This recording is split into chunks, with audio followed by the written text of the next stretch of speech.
لەشکرەی ڕۆژ چێبوو خۆرت و کەچێ کورسانە سووری ji بۆ بەڕەڤانیێت بەر کورسانە سووریدا بکن. کەسێ وەکە ئەلدار خەلیل بوونە سەدەم و نگاری بوون دەرباسی کورسانە سووری ببن وش بۆی شەڕێکی براکوژی چێ نەبێ و ئەمزانن لە کورسانە عراقێ قەهرەمانی کە مەزن کردن لەشکرەی ڕۆژ شەڕێ دژی داعش و حیشد شعبی.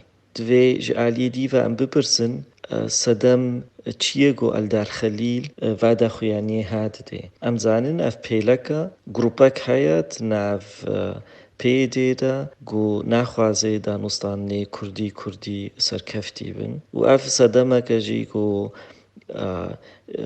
pêleka hicûmî mektebê encûmena niştîmanî kirin, hicûmî mektebê partiyê di encûmena niştîmanî de kirin.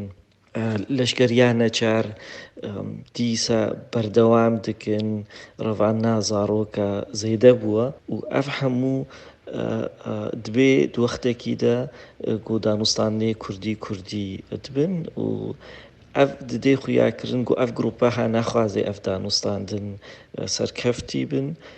Loma jî va karê hat kin, va tesrîhê didin kesê wek Aldar Xelîl.